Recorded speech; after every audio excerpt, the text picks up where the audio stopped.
Hey, welcome back to A-Aron Reacts. Okay, I wanted to make this super quick recording, which I'm not even using my regular camera or anything, but just had a quick moment to insert this here. So, I've got a note on promotions. We need your help. And so, Toby Gad, and I'm reading some of this, so apologies, but super important message. Reached out to a few angels by email asking for help to request radio stations in the U.S. to play Bad Valentine Day, or excuse me, Bad Valentine and run up to Valentine's Day. He's done interviews recently with 5 commercial U.S. radio stations, and that was the initial list he gave us. Angels started requesting the song, but the numbers apparently got too large, and Toby's team has asked that we limit the request to 2 per day per station and start contacting some of the 300 college radio stations to request the song. They provided a great resource with all the contact information. But this team, or excuse me, but his team also asked that we coordinate amongst ourselves to meet the 2 requests per day target and to keep them informed. This is what we're organizing to do now. We'll be publishing this link shortly for angels to sign up. So I'm going to be providing a link to a form for you to join. Please check the list and pick 1, 2, 5, or 10 college stations and start requesting. It's okay to call, submit requests once a day between now and February 14th. And one quick note, I literally just got this. I'm messaging back and forth that, you know, a few last minute requests, especially on Valentine's Day, might go a long way. So if we're just in time with this as you get it, please go ahead and try to contribute. It all helps and will make a big difference. So thank you. And you're in for a real treat here because we're doing Angelina Jordan, What is Life? And we're embarking on a new mini series for What is Life? And what is this What is Life song? It's one of Angelina Jordan's original songs that she composed at the tender age of 11, 10, I don't know. I did one reaction to it. I'll go ahead and link to it here.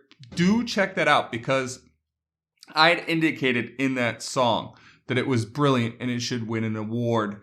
And I stand by that because the understanding that and the complexity of the chordal structure, right? I did a little bit of analysis on that.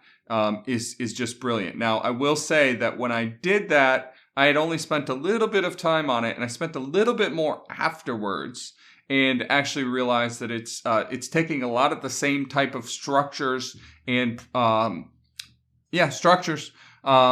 structures from the song Misty by Errol Garner. And so which is a classic. It's a jazz standard, right? But it's not identical to Misty. And it is quite sophisticated. And what I think I might do is a little bit more analysis here and explain what that sounds like. And if we have a different variation here or whatever, maybe we'll comment on that if it strays from it too much. But that said, what we're doing with this little mini series is I got a 15 coffee from Buy Me a Coffee from Pinefar. So thank you much. And it said, this includes several songs you have reactions to, but as an 11-year-old when recorded, professional sound mixing also, I would like you to compare What is Life to the 12-year-old version. These are all orchestral versions. And so it didn't specify links to them. And so I went out to Dimly Lit and I saw that there are a number of different pieces there. There's several rehearsals. I'm going to react to one that is listed at age 11 here for What is Life. And it seems like there's a couple of others that are leading up to, It's Magic album. And then there's a couple of other live performances. So all in all, I think we've got about 5 we'll do here, something to that effect. And I'm going to record them back to back, but you may not see them that way. However, members inside a-aronreacts.com/angels will get them as soon as I edit them. And so likely we'll have them, potentially weeks in advance, but certainly days in advance for all of them. Certainly all of them, because I think there's about 5 in there already that haven't yet been released, or 4 for the higher levels. So consider joining that. If you haven't, I'll put a link to it here. But let's dive right in. This is supposedly age 11. This is her own composition, and so it's quite sophisticated. So see what your ears do to you here. And she really brings out her jazz in this. So let's get to it.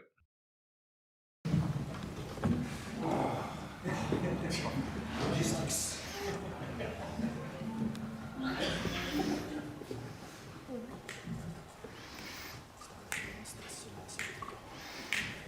And so Toby was so.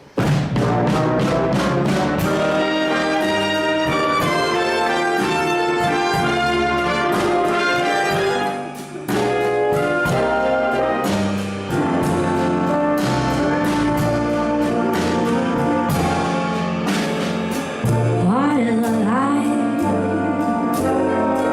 Life is maybe going to school.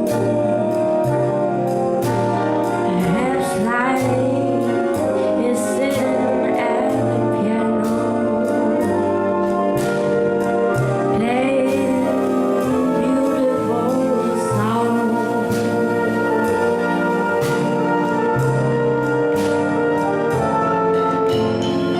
Maybe life is about creating paintings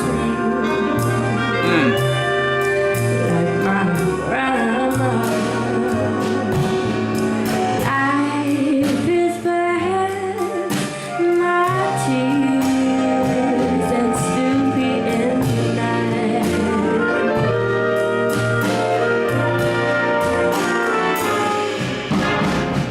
What if the light is lifting your hand to the sky, up where the blues fly, to gain your love on time? What if the light fills you and I, shine like a star in the darkest night? Okay, so first of all, I'm hearing a different tone from the other version I did with Dylan Meek and Ivan Mendez, which was fantastic, by the way. And so I don't think it's just the audio differences and the band, but I feel like her tone has changed a little bit here. And I think this predates the other, but I've come to learn that we can't always trust these dates. And, I will say that she looks not that younger, if so, maybe slightly younger. But we're looking at her back most of the time. We do see her turn around and so forth. But I would believe that this is late 11 for her, early 12. But I'm no expert on her age. I've gotten it wrong plenty of times, that's for sure. A lot of it is dependent on, how she's feeling in the moment, which way she wants to do it, what specifically she wants to counter the her accompanying band members with and so forth. I will say that, her mix obviously is not as strong as that, trio we saw where she came through much clearer and so forth. But, that's okay. This sounds good. Such a different feel with this one. It's got that, big band feel, even though it's an orchestra with the screaming trumpets at the beginning and so forth. I like it. I do like Dylan is a boss. And so the way that he plays that, I call them dancing notes, dancing octaves and so forth, and just the ragtimey feel, I feel like, for me personally, I'm liking that arrangement, that smaller group better than this. But it does, kind of bring back some of the, the Duke Ellington era type of feel from this, and so forth. And it works. And of course, she sounds stellar. I do feel like, and look, I'm not a vocalist, so I might completely be getting this wrong. And I think it might just be the way that she experiments and she tries things different, and she's learned through, I think through experimentation. But I'm hearing when she gets more into our upper range here, it is more head voice than I think we heard a lot of mixed voice in the other one. And the reason I mention that is it felt to me like it was a little bit more full there, where here she's choosing.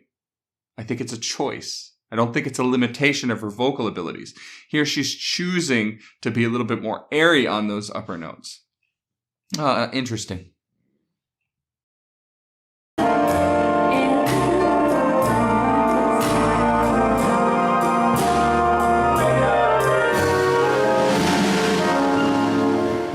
Maybe life is a warm embrace from someone safe, or maybe life just a memory. We come, we see life just a memory. Okay, so we're hearing mixed voice there. We come, we see, we go.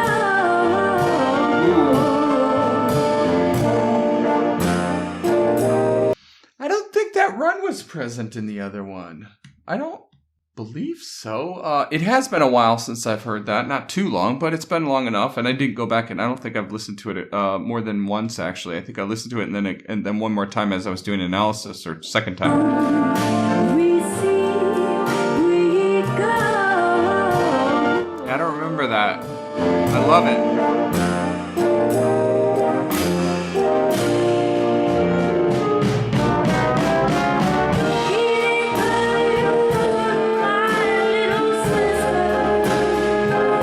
Ooh.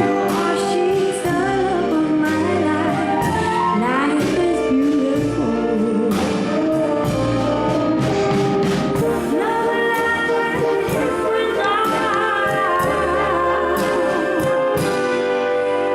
The good and bad. Beautiful.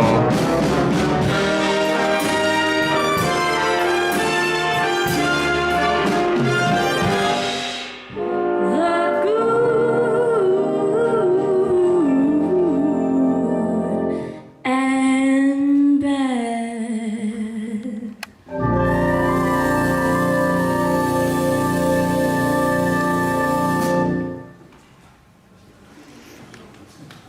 Interesting arrangement. Interesting arrangement. We'll let this last couple seconds play out. Okay.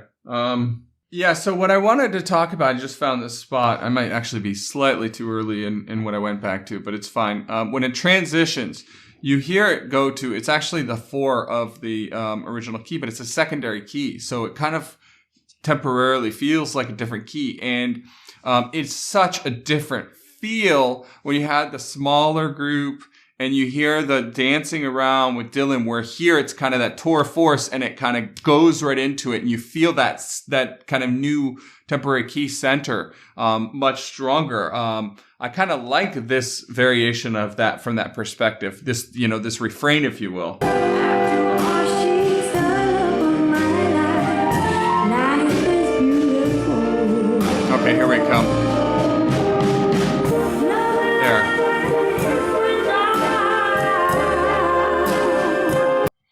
Yeah, and so what also is really cool to see is because we have other members of the band, we have the taking pictures, it reminds you, in case you can't be completely mesmerized for a second, what a spectacle you have in front of you, right? Taking pictures of what she's able to do at this young age and so forth. But what really gets me is the smile on that, I think it's flautist is the right way to say it. The second flute player on the left, second from the left there, is if you watch her, she's just mesmerized the whole time.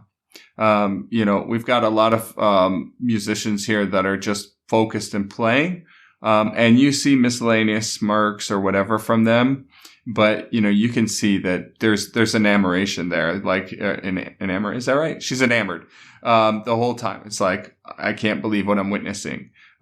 Which, I think it's probably hard to maintain composure when you've got that, prodigy in front of you, able to do this and, working on the song that she wrote and composed for you at that age, right? The modern day Mozart, if you will. Really neat arrangement. Such a different interpretation. And my understanding, I believe she did compose and arrange this for this group, which is really fascinating because I've done some study of arrangement at scale. Not a lot. In fact, not a ton. And it's tricky. Obviously understanding music theory is crucial, but understanding the different instruments, it takes it up a whole nother level, right?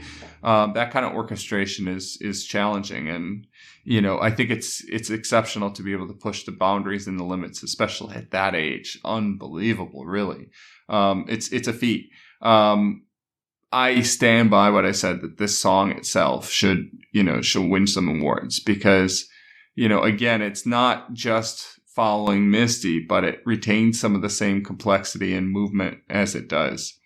Okay, so I think I'm going to stop here and we'll do a brief musical analysis after I take a look and, sit at my keyboard for a minute. Okay, so I just went and looked at the chord structure and the progression and what's going on, the harmonic analysis, if you will.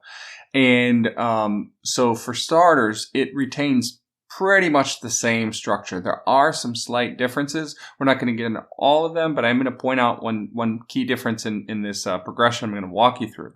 Now, I am going to get quite technical here. I'm trying to simplify it in a way so everybody can understand. So most importantly here, I want you to hear what's going on, right? I want you to hear it. And so I might lose some of you in terms of some of the jazz theory and so forth, but I'm trying to simplify it so it's based on the hearing of it. And you might learn something from that perspective anyway. Some of you, actual musicians might follow a little bit more, but I'm still not going to get too technical in what's going on there. I'll mention it, but again, if I lose you in terms of some of the terminology, just ignore that. What do you hear? Right, that's what's important. And so what I want to point out is kind of what your mind wants to hear and where things want to go and how it's moving around and some of the changes that make this complex. And again, for such a young, student of music, extremely impressive that, this complexity is in there. So let's dive right to it. So first things first is, I want you to hear a very common progression in jazz that you hear all the time. It's not just in jazz, but it's very, very common in jazz. And it's called a 2-5-1. And it's just the movement of it that I want you to hear. But for starters, we have kind of a center of any piece of music, or at least for the time being, where you feel that it's in this key, right? You've heard that term key, right? So if we say the key of B flat, which this is in, right? Key of B flat, you hear that root, that's the tonic, right? That's home, right? And then there's a common progression in jazz where that might be home, but you go, you hear how that just nicely resolves. It's just a nice little progression, right?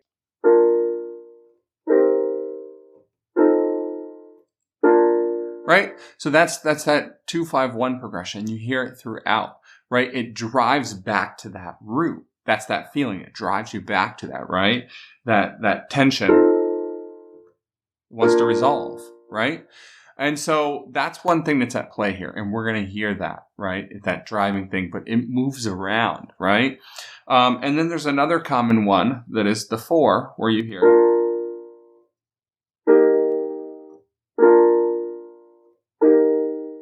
right? We can switch back and forth between that. And that's a common theme in music.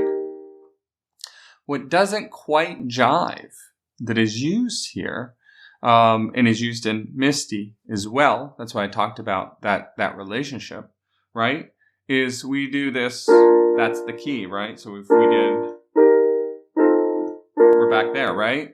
But go from here to here. It's not terrible, but it's just not as natural feeling, right? But what's interesting is if you do some substitutions, it actually works, like what she does in the music makes it work, makes that sound natural, which again is very similar in the structure of Misty, right? So we've got, this is actually, I've got the chords written down. This is actually what happens. So we do this, right? So we've heard all of that. I've literally gone through that. That's that switching of the 1-4, right? So we hear that root and then that same thing that we've been hearing. And then from here, listen to this. So it goes from there down, which actually temporarily shifts it into another place. So what we've got is we've got that same progression that we heard, that same exact progression that is very common in jazz, as I said, and in a lot of things, right? But now we've switched keys, right? So we go from here, and now we've switched keys for that same progression, that 2-5.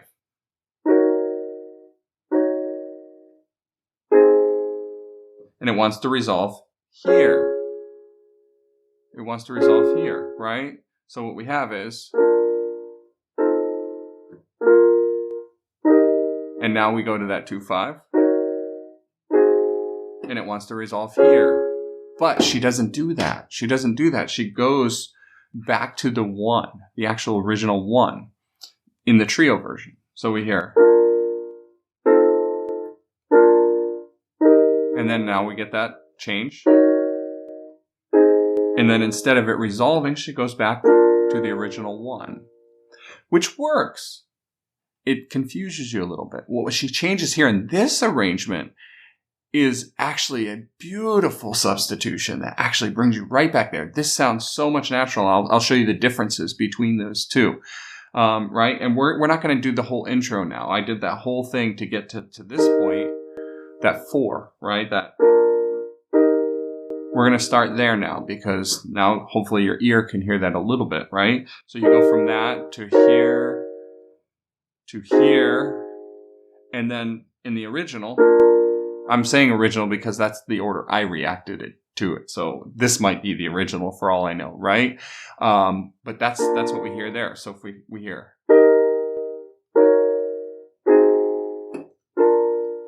Now, that last chord, feel how that, it doesn't feel as connected. And that's deliberate, I'm sure. It's a different sentiment. It's not wrong. It's just a different feel. Here, she connects it. And then, ooh, you hear how that just resolves. Even though they're completely disparate, it just actually resolves back on the original key. So it's moving around all over the place.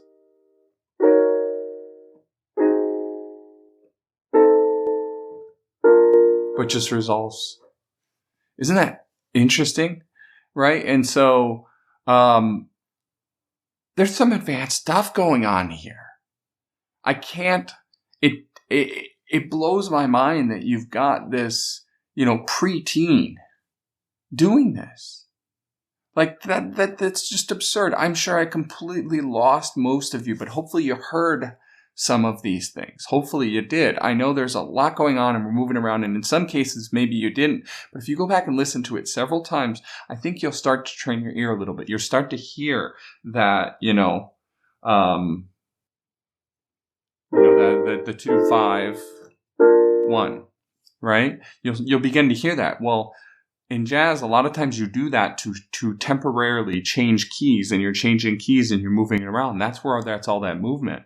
And that's why you hear all these changes, fast changes. And when people solo, it sounds crazy because of it. And, there's a lot of movement. That's partly what makes it jazzy.